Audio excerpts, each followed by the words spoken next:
प्रेमानंद जी के साथ ये क्या हुआ और भगवान शिव प्रेमानंद जी को ऐसे दर्शन क्यों दे रहे हैं? रात के करीब 3 बजे का समय था। पूरा गांव गहरी नींद में डूबा हुआ था। ठंडी हवा चल रही थी और चारों तरफ ऐसा सन्नाटा था जैसे दुनिया कुछ देर के लिए रुक गई हो। उसी सन्नाटे में एक 13 साल का लड़का धीरे से अपने घर का दरवाजा खोलता है। उसके पास ना कोई पैसा है, ना सामान, ना कोई योजना। बस एक छोटी सी गठरी में 4 चीजें, एक गीता, एक आसन, एक पीतल का लोटा और एक चादर। वह कुछ क्षण के लिए रुकता है, पीछे मुड़कर अपने घर को देखता है जहां उसके माता पिता गहरी नींद में सो रहे हैं। आंखों में हल्की नमी है लेकिन दिल में अजीब सा साहस भी। मन ही मन वो प्रणाम करता है और चुपचाप घर से बाहर निकल जाता है। उस बच्चे को नहीं पता आगे रास्ता कैसा होगा, कौन मिलेगा, क्या होगा, लेकिन उसके भीतर एक आग जल रही थी, भगवान को पाने की आग। उस रात वो सिर्फ घर से नहीं निकला था, बल्कि एक ऐसी यात्रा पर निकल पड़ा था जो आगे चलकर हजारों लोगों की जिंदगी बदलने वाली थी। लेकिन इस कहानी का सबसे बड़ा रहस्य अभी बाकी है। उस रात घर से निकलने के बाद वो लड़का बिना रुके चलता ही गया। रास्ते सुनसान थे, तहीं तहीं पेड़ों की परछाइयां जमीन पर डरावने आकार बना रही थी, लेकिन उसके कदमों में जरा भी हिचक नहीं थी। ऐसा लग रहा था जैसे कोई अदृश्य शक्ति उसे आगे बढ़ा रही हो। लगभग 15 किलोमीटर चलने के बाद सुबह की हल्की रोशनी फैलने लगी और सामने जंगल के बीच एक प्राचीन शिव मंदिर दिखाई दिया। थका हुआ शरीर, खाली पेट और आंखों में पूरी रात की जागरण की थकान। फिर भी जैसे ही उसने शिवलिंग देखा, वो सीधे मंदिर के भीतर जाकर बैठ गया। उसके मन में बस एक ही भावना थी, अब वापस नहीं जाना, जो भी होगा यहीं से होगा। घंटे बीतते गए, सुबह दोपहर में बदल गई। भूख धीरे धीरे शरीर को कमजोर करने लगी। एक पल के लिए उसके मन में घर की याद आई, माँ के हाथ का खाना, घर की सुरक्षा, परिवार का स्नेह। लेकिन अगले ही क्षण उसने खुद से कहा, अगर अभी लौट गया तो फिर कभी भगवान को नहीं पा सकूंगा। वह फिर आंखें बंद करके ध्यान में बैठ गया। तभी अचानक मंदिर के बाहर किसी के कदमों की आहट सुनाई दी, और जो होने वाला था वो उस छोटे से बालक के विश्वास को हमेशा के लिए बदल देने वाला था। मंदिर के दरवाजे पर खड़ा वो आदमी कुछ पल तक उस लड़के को देखता रहा। उसके हाथ में एक छोटा सा बर्तन था। उसने पास आकर पूछा, बेटा, यहाँ जो एक संत रहते हैं, क्या तुम जानते हो वे कहाँ गए हैं? लड़के ने शांत स्वर में सिर हिलाया, मैं तो अभी अभी यहाँ आया हूँ, मुझे कुछ नहीं पता। वो आदमी कुछ क्षण सोचता रहा, फिर बोला, मैं उनके लिए दही लेकर आया था। अब जब वे नहीं हैं, तो इसे वापस भी नहीं ले जा सकता, तुम ही पी लो। इतना कहकर उसने वो बर्तन उसके हाथ में दे दिया और बिना कुछ और बोले चला गया। भूख से कमजोर हो चुके उस बालक ने अपने लोटे में दही डालकर पीना शुरू किया। एक लोटा, फिर दूसरा, फिर तीसरा। धीरे धीरे उसका पेट भर गया, लेकिन उससे भी ज्यादा उसका मन भर गया। कुछ देर तक वो वहीं बैठा उस खाली बर्तन को देखता रहा। उसके मन में एक सवाल उठ रहा था, मैंने तो किसी से कुछ मांगा भी नहीं, फिर ये सब ठीक उसी समय कैसे मिल गया जब मुझे इसकी सबसे ज्यादा जरूरत थी। धीरे धीरे उसके भीतर एक एहसास जागा कि शायद वो अकेला नहीं है, शायद कोई है जो हर पल उसे देख रहा है, उसकी चिंता कर रहा है। ये सोचते ही उसकी आंखों से आंसू बहने लगे। वो उठकर शिवलिंग से लिपट गया और रोते हुए बोला, अगर ये आपकी ही लीला है तो अब मुझे कभी अकेला मत छोड़ना। उसी क्षण उस छोटे से बच्चे का विश्वास पहले से कहीं ज्यादा मजबूत हो चुका था।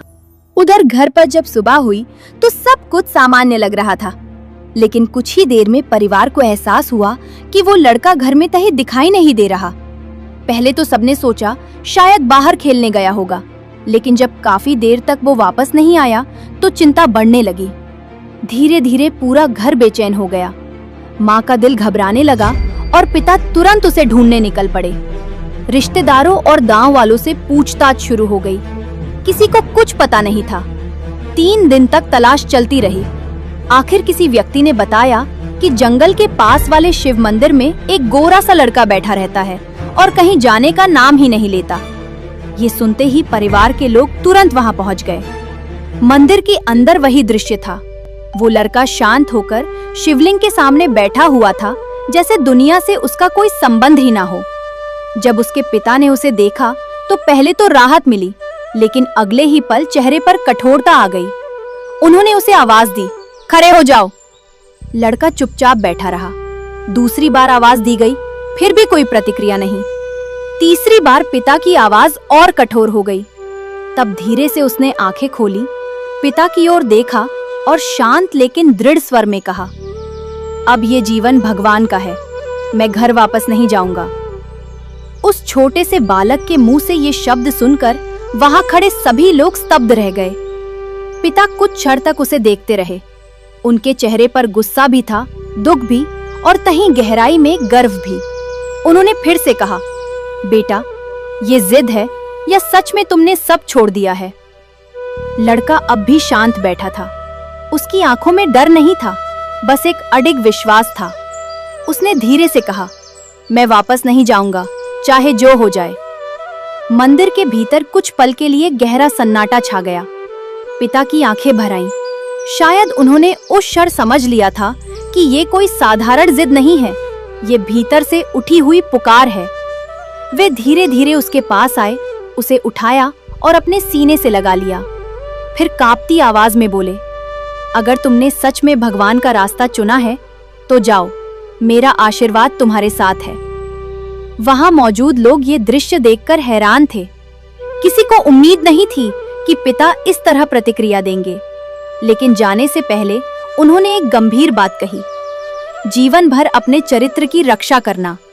अगर कभी इस रास्ते से भटके तो समझ लेना सब खत्म हो जाएगा। उस दिन पिता का वो आशीर्वाद और चेतावनी दोनों उसके जीवन की दिशा तय कर गए।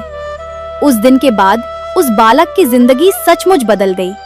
अब वो किसी घर का बेटा नहीं था, बल्कि एक साधक बन चुका था।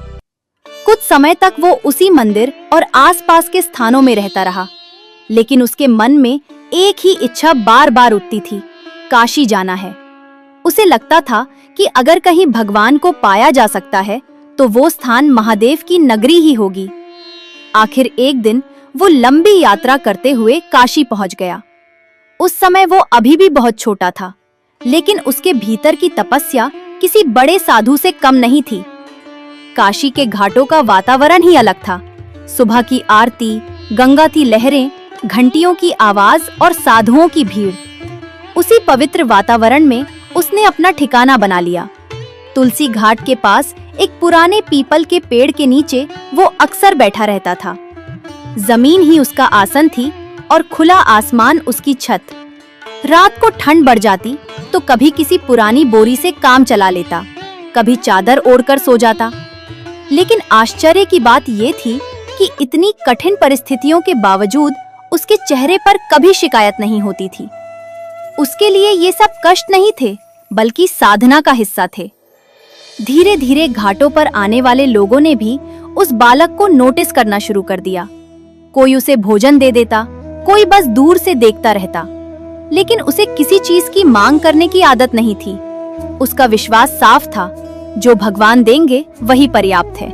काशी में उसकी दिनचर्या धीरे धीरे बेहद कठोर होती चली गई। रात के लगभग 2 बजे वो उठ जाता, जब ज्यादातर लोग गहरी नींद में होते थे। चारों ओर अंधेरा होता, गंगा किनारे ठंडी हवा चलती, लेकिन वो बिना किसी हिचक के स्नान के लिए घाट की ओर चला जाता। पहली डुबकी सुबह होने से पहले, दूसरी दोपहर में और तीसरी शाम को।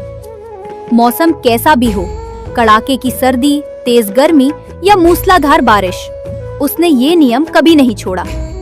स्नान के बाद वो वापस उसी पीपल के पेड़ के नीचे बैठ जाता और घंटों ध्यान में लीन रहता। कभी जप करता, कभी शास्त्र पढ़ता, कभी बस आंखें बंद करके भीतर की शांति को महसूस करता। उसके आसपास से सैकड़ों लोग गुजरते, लेकिन उसे मानो दुनिया से कोई लेना देना ही नहीं था। कई बार ऐसा होता कि पूरे दिन उसे खाने के लिए कुछ भी नहीं मिलता, फिर भी वो परेशान नहीं होता। गंगा का जल पीता और मन ही मन कहता, प्रभु आज यही प्रसाद है। धीरे धीरे घाटों पर रहने वाले दूसरे साधु भी उसकी तपस्या देखकर हैरान होने लगे थे। उन्हें समझ आने लगा कि ये कोई साधारण लड़का नहीं है। उसके भीतर कुछ ऐसा था जो उम्र से बहुत आगे था। एक गहरी तलाश, एक ऐसी प्यास जो सिर्फ भगवान के दर्शन से ही बुझ सकती थी। समय बीतता गया और काशी के घाट उस साधक की तपस्या के साक्षी बनते गए। दिन भर ध्यान, जप और गंगा किनारे एकांत में बैठना अब उसकी आदत बन चुका था। लेकिन उसके भीतर एक इच्छा लगातार बढ़ती जा रही थी। वो अक्सर भगवान शिव से मन ही मन कहता, महादेव, मैं आपको महसूस तो करता हूँ, पर एक बार आपको देखना चाहता हूँ। ये कोई जिद नहीं थी, बल्कि एक सच्चे साधक की पुकार थी। कई साल इसी तरह बीत गए। एक रात जब चारों ओर गहरा सन्नाटा था और गंगा की लहरों की हल्की आवाज ही सुनाई दे रही थी, वो पीपल के पेड़ के नीचे ध्यान में बैठा था। अचानक उसे ऐसा महसूस हुआ जैसे कोई पास आकर खड़ा हो गया हो। पहले तो उसने ध्यान नहीं खोला, लेकिन कुछ ही क्षण बाद दिल की धड़कन तेज होने लगी।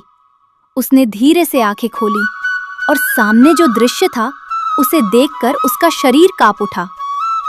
सामने एक दिव्य पुरुष खड़े थे, शांत चेहरा, आंखों में असीम करुणा और हाथ में त्रिशूल। वो अक्षर शब्दों में बयान करना आसान नहीं था। वो तुरंत जमीन पर गिर पड़ा और दंडवत प्रणाम करने लगा। उसकी आंखों से आंसू रुक ही नहीं रहे थे। लेकिन आश्चर्य की बात यह थी कि वो दिव्य उपस्थिति कुछ क्षण खड़ी रही और फिर धीरे धीरे वापस मुड़ गई, जैसे कोई पिता अपने बच्चे को आशीर्वाद देकर चला जाता है। उस रात उसे सिर्फ दर्शन ही नहीं मिले थे, बल्कि उसके जीवन की दिशा भी बदल गई थी। उस रात के बाद उसकी साधना पहले जैसी नहीं रही, कुछ बदल चुका था।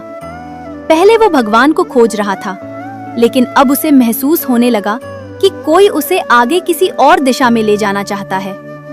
ध्यान में बैठते समय उसके मन में बार बार एक ही नाम आने लगा, वृंदावन। पहले तो उसने इस विचार को अनदेखा किया। वो सोचता, मैं तो महादेव की शरण में आया हूँ, फिर ये वृंदावन का विचार बार बार क्यों आ रहा है?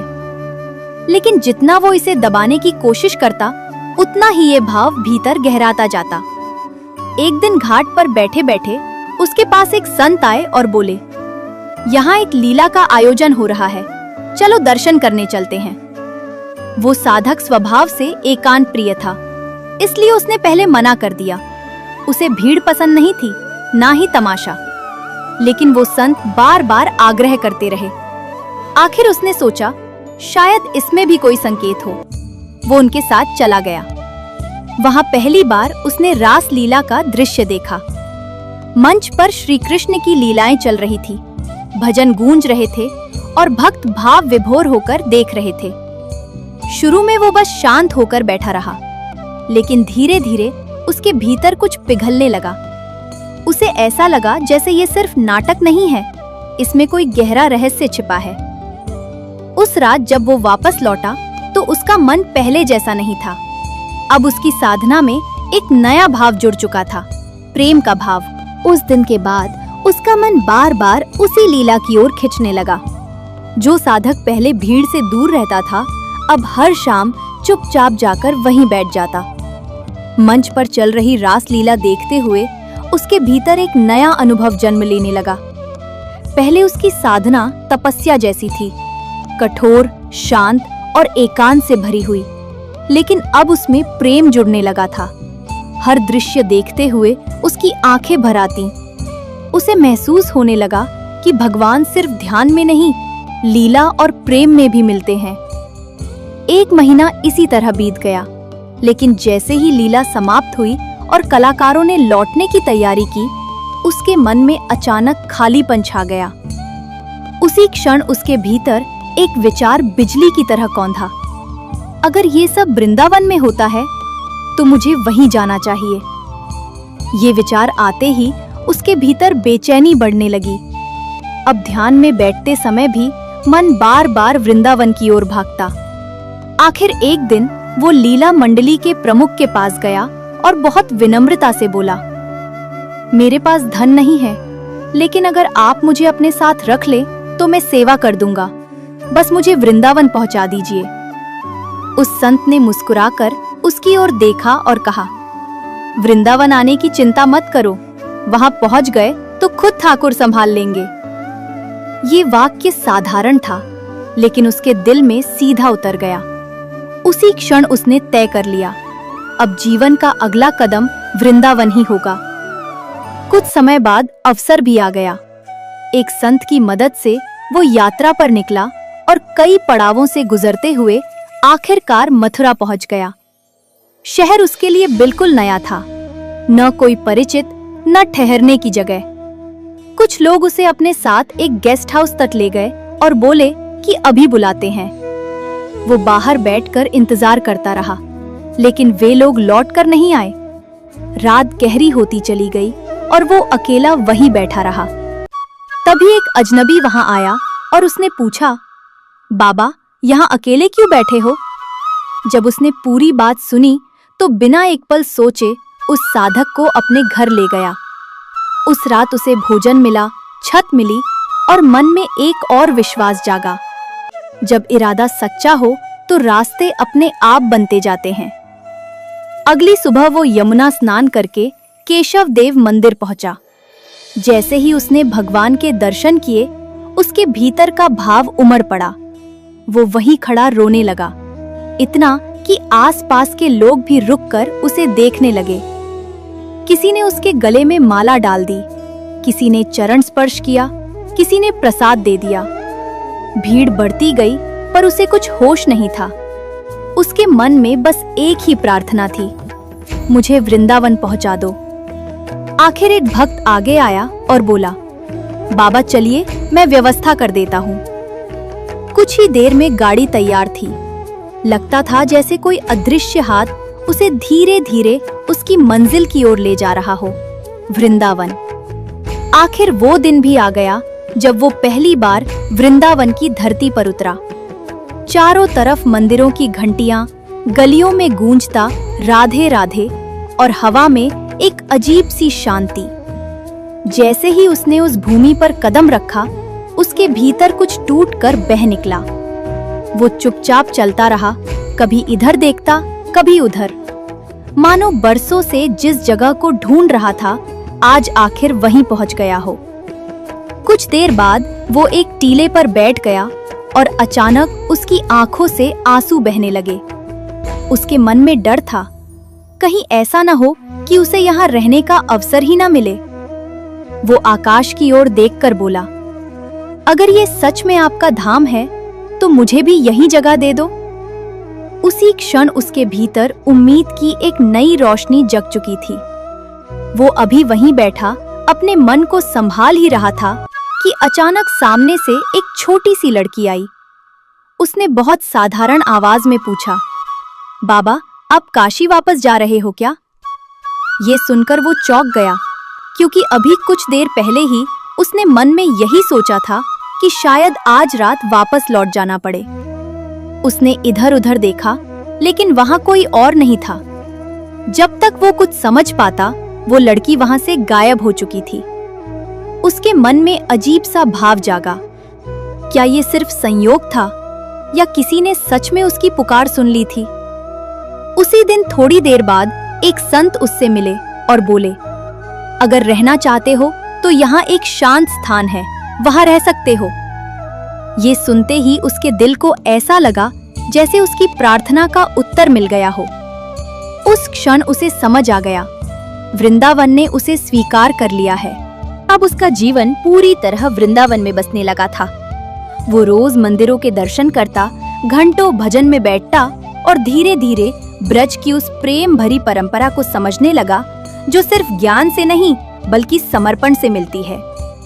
इसी दौरान उसकी मुलाकात कुछ महान संतों से हुई, जिन्होंने उसकी तड़प को पहचाना। उन्होंने देखा कि ये साधक सिर्फ साधना नहीं कर रहा, बल्कि सच में भगवान को अपना सब कुछ मान चुका है। एक दिन उनमें से एक गुरु ने उसे अपने पास बुलाया और कहा, अगर सच में इस मार्ग पर चलना है तो पहले अपना अहंकार छोड़ना होगा। इसके बाद उसे संतों की सेवा, भिक्षा और कठिन परीक्षाओं से गुजरना पड़ा। लेकिन उसने कभी शिकायत नहीं की। हर परीक्षा उसके विश्वास को और मजबूत करती गई। आखिर वो क्षण आया जब उसे गुरु की शरण मिली और उसी दिन से उसका जीवन एक नई दिशा में मुड़ गया। समय बीतता गया और वही साधक अब लोगों के बीच एक संत के रूप में पहचाना जाने लगा। लेकिन असली परीक्षा अभी बाकी थी। लगभग 35 साल की उम्र में अचानक उसके शरीर में भयानक दर्द शुरू हुआ। जांच करवाई गई तो डॉक्टरों ने जो बताया उसने सबको चौंका दिया। कहा गया कि उसकी दोनों किडनियां लगभग पूरी तरह खराब हो चुकी हैं और जीवन बहुत लंबा नहीं बचा। साधारण इंसान होता तो शायद डर जाता, टूट जाता, लेकिन उसने शांत होकर बस इतना कहा, जिसने जीवन दिया है वही संभालेगा। डॉक्टरों ने अपनी गणना के हिसाब से कुछ साल का समय बताया, लेकिन उसके भीतर विश्वास पहले जैसा ही था।